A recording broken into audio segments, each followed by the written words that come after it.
Assalamualaikum warahmatullahi wabarakatuh. Waalaikumsalam warahmatullahi wabarakatuh. Pada kesempatan kali ini kami dari kelompok 7 akan mempresentasikan sistem agensi data dengan topik H, yaitu toko roti Yolanda Bakery.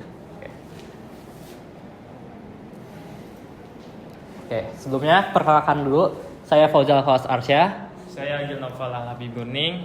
Saya Raihan. Saya Revaldio Muhammad Haikal. Oke. Untuk deskripsi topik H, di sini ada toko roti Yolanda Bakery memiliki beberapa cabang yang tersebar di berbagai kota. Nah, sistem informasi toko roti ini bertujuan untuk mengelola data produk, roti, pelanggan, transaksi penjualan, dan stok bahan. Sistem ini harus mampu mencatat data produk, pelanggan, transaksi penjualan, stok bahan baku, dan pemasok bahan baku. Oke, selanjutnya akan dilanjutkan oleh Rehan.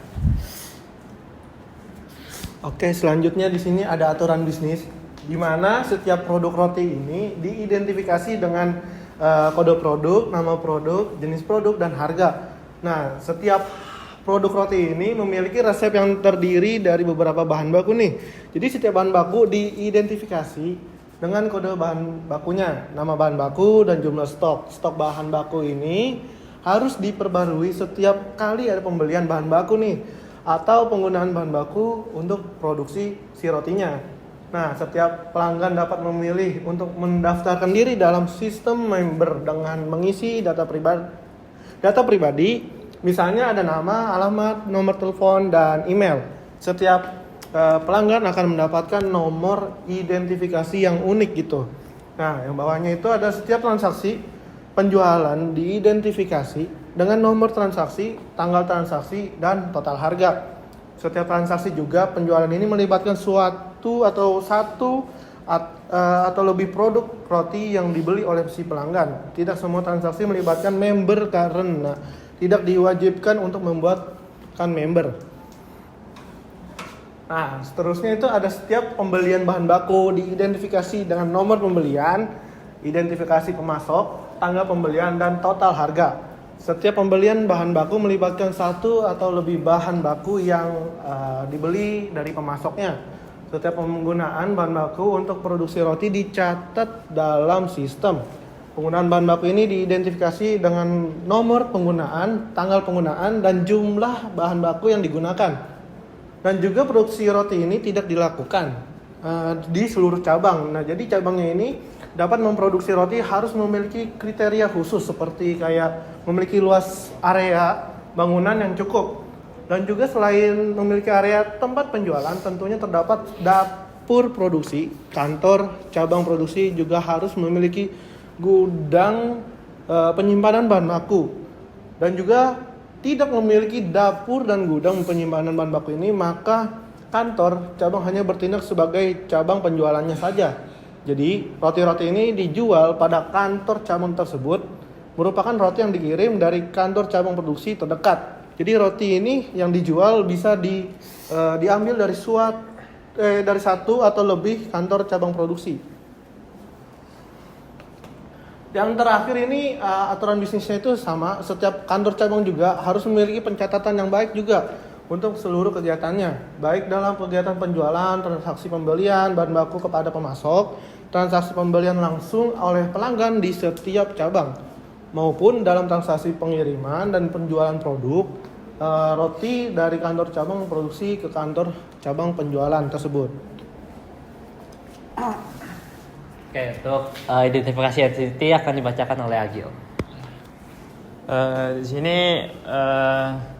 identifikasinya strong entity-nya itu ada produk roti. Nah, atributnya itu ada kode produk, nama produk, jenis produk, dan harga. Nah, di pelanggannya ini atributnya ada ID pelanggan, nama, alamat, nomor telepon, email, dan status member.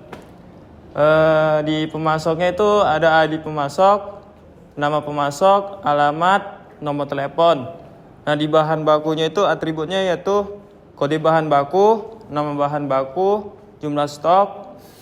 Dan di cabang atributnya itu ID cabang, nama cabang, kota, jenis cabang. Next. Di transaksi penjualannya itu atributnya nomor transaksi, ID pelanggan, tanggal transaksi, total harga. Nah, kalau di pembelian bahan baku atributnya itu ada nomor pembelian, di pemasok, tanggal pembelian, total harga. Nah, di detail pembelian bahan baku ini ada atributnya yaitu nomor pembelian, kode bahan baku, dan jumlah. Untuk detail transaksinya itu atributnya ada nomor transaksi, kode produk, jumlah, subtotal harga. Nah, untuk penggunaan bahan baku itu atributnya ada nomor penggunaan, kode bahan baku, tanggal penggunaan, jumlah yang digunakan. Nah, untuk resepnya ini ada atributnya yaitu ada ID resep, kode produk, ada kode bahan baku, dan jumlah bahan. Nah, untuk pengiriman produknya atributnya seperti biasa ada ID pengiriman, ID cabang tujuan, terus ada ID cabang produksi, tanggal pengiriman, dan jumlah produk. Nah, untuk detail pengirimannya itu ada ID detail pengiriman, ada ID pengiriman, terus kode produk, dan jumlah produk. Nah, akan dibaca oleh. Oke, untuk selanjutnya identifikasi relasi dan koordinalitas akan dibacakan oleh Revaldi. Oke, untuk di slide ini ada identifikasi, relasi, dan koordinalitas. Untuk yang pertama itu ada produk roti yang menghubungkan ke resep. Yang produk roti memiliki hubungan 1 ke banyak, 1 banding M dengan resep karena satu produk roti dapat memiliki beberapa bahan baku dalam resepnya. Dan untuk yang kedua ini pelanggan menghubungkan ke transaksi penjualan. Pelanggan memiliki hubungan 1 ke banyak, 1 banding M dengan transaksi penjualan. Karena satu pelanggan dapat melakukan banyak transaksi pembelian roti. Untuk yang ketiga itu ada transaksi penjualan menghubungkan ke detail transaksi. Transaksi penjualan memiliki hubungan 1 ke banyak, 1 banding M dengan detail transaksi. Karena transaksi dapat terdiri dari beberapa produk yang dibeli. Oke, untuk yang keempat ini adalah pemasok dan pembelian bahan baku. Pemasok memiliki hubungan 1 ke banyak, 1 banding M dengan pembelian bahan baku karena satu pemasok dapat melakukan banyak transaksi penjualan bahan baku ke roti. Untuk yang kelima ini pembelian bahan baku menghubungkan ke detail pembeli. Pembelian bahan baku memiliki hubungan 1 ke banyak, 1 banding M dengan detail pembelian karena dalam satu pembelian dapat terdiri dari beberapa bahan baku yang dibeli.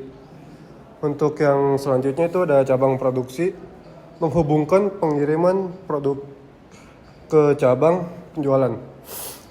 Untuk yang cabang produksi ini memiliki hubungan banyak ke banyak, M banding N, dengan cabang penjualan melalui pengiriman produk. Karena satu cabang produksi dapat mengirim roti ke banyak cabang penjualan, dan satu cabang penjualan dapat menerima roti dari beberapa cabang produksi. Oke, untuk yang selanjutnya ini ada menghubungkan ke produksi roti. Untuk cabang memiliki hubungan 1 ke banyak, 1 banding M dengan produksi roti karena hanya produksi yang dapat membuat roti dalam jumlah besar untuk didistribusikan. Untuk yang terakhir itu ada pengiriman produk menghubungkan ke detail pengiriman dan produk roti. Satu pengiriman bisa mengandung banyak produk roti. Satu produk roti bisa dikirim dalam banyak pengiriman. Hubungan M banding N ini dipecah melalui entitas detail pengiriman. Oke, terus selanjutnya ada gambar IRD, CDM, dan LDM. Untuk yang gambar IRD, CDM atau konsep data model, pertama kita mulai dari pelanggan. Pelanggan itu satu ke many, ke transaksi penjualan. Lalu dari transaksi penjualan itu one to many juga. karena satu transaksi penjualan itu bisa memiliki banyak detail transaksi. Nah dari situ muncul namanya asosiatif detail transaksi. Nah dari detail transaksi, satu detail transaksi itu hanya bisa satu produk roti. Nah sekarang kita masuk produk roti. Di produk roti ini kita ada 2 cabang lagi. Ada yang ke bahan baku, ada juga yang ke pengiriman produk. Nah untuk yang produk roti, kita mulai dari ke bahan baku, karena satu produk roti itu bisa bisa memiliki banyak bahan baku. Nah karena dari produk roti dan bahan baku itu many to many, maka akan muncul associative entity, yaitu resep. Kenapa? Karena produk roti dan bahan baku ini karena many to many, dia menghasilkan resep. Karena satu resep itu bisa dipakai ke banyak produk roti, dan satu resep juga bisa banyak ke bahan baku. Selanjutnya dari bahan baku ini juga many to many ke pembelian bahan baku, karena di sini kita nampilin asosiatif lagi, yaitu detail pembelian bahan baku. Karena satu detail pembelian bahan baku itu bisa berisi banyak bahan baku, juga satu detail pembelian bahan baku juga berisi banyak pembelian bahan baku. Selanjutnya dari pembelian bahan baku ini juga one to one ke pemasok, yaitu artinya satu pembelian bahan baku ini hanya bisa satu pemasok. Sekarang kita beralih ke dari produk roti ke pengiriman produk. Di sini juga many to many. Jadi karena many to many ada asosiatif detail pengiriman. Nah, karena satu detail pengiriman tuh hanya itu bisa ke banyak produk roti, dan satu detail pengiriman juga bisa banyak ke pengiriman produk. Nah, dari pengiriman produk ini ada 2 cabang. Ada yang ke arah cabang, ada arah cabang penjualan. Nah, dari cabang ke pengiriman produk itu one to many. Kenapa? Karena satu cabang itu bisa mengirimkan banyak produk. Nah, lalu kenapa dari cabang penjualan juga one to many? Karena satu cabang penjualan bisa mengirimkan juga banyak produk. Oke, selanjutnya. Nah, di sini juga ada gambar ARD LDM atau Logical Data Model. Kita bisa mulai dari pelanggan lagi. Nah, di sini pelanggan dengan atribut ID pelanggan itu memiliki primary key. Nah, dari primary key ini akan menuju ke foreign key di ID pelanggan pada tabel transaksi penjualan. Pada tabel transaksi penjualan itu ada atribut yang memiliki primary key, yaitu nomor transaksi. Nah, dari primary key nomor transaksi ini itu berhubungan lagi ke tabel transaksi dengan atribut foreign key-nya nomor transaksi. Nah, di dalam detail transaksi ini juga terdapat foreign key juga, yang dimana nanti akan dihubungkan oleh produk roti. Nah, pada tabel produk roti di sini ada primary key-nya, pada atributnya itu ada kode produk. Nah, kode produk ini dipakai untuk ke tabel resep dan dipakai untuk detail pengiriman. Selanjutnya kita menuju ke resep dulu. Nah, dari resep itu di tabel resep itu ada primary key-nya ID resep, ada foreign key dari kode produk tadi, produk roti, ada juga foreign key dari kode bahan baku dan jumlah bahan. Nah, dari foreign key ini primary key-nya itu menuju ke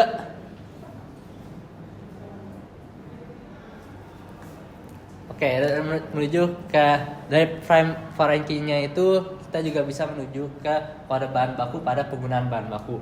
Nah, bahan baku itu juga jadi punya primary key-nya sendiri, karena dia itu bergantung sama si produk rotinya itu. Nah, lalu kalau dari bahan baku itu dia primary key-nya menuju ke tabel detail pembelian bahan baku. Makanya ada foreign key kode bahan baku di dalam detail bahan baku. Selanjutnya kita bisa beralih ke pembelian bahan bakunya. Di sana ada primary key-nya dari nomor pembelian. Nah, nomor pembelian ini juga termasuk dari foreign key atributnya di detail pembelian bahan baku. Nah, dalam pembelian bahan baku juga ada foreign key-nya di pemasok. Ini berhubungan dengan tabel pemasok, yang dimana tabel pemasok itu punya primary key dari ID pemasok, atribut ID pemasok. Makanya mereka mau berhubungan pemasok antara pembelian bahan baku. Selanjutnya kalau kita beralih dari produk roti ke detail pengiriman, di sana kode produknya juga ada jadi foreign key di detail pengiriman. Karena dalam tabel pengiriman itu ada primary key yaitu ID detail pengiriman, foreign key-nya ID pengiriman, dan foreign key-nya kode produk, lalu ada atribut satu lagi jumlah produk. Selanjutnya kita beralih ke pengiriman produk ke cabang penjualan karena di tabel ini pada primary key yang terhubung ke detail pengiriman tadi. Nah, selanjutnya di sini ada foreign key juga dari ID cabang tujuan, ada foreign key juga di cabang produksi. Nah, selanjutnya di bawahnya itu ada cabangnya. Jadi cabang ini karena dia primary key-nya di cabang, dia berhubungan langsung dengan pengiriman produk ke cabang penjualan.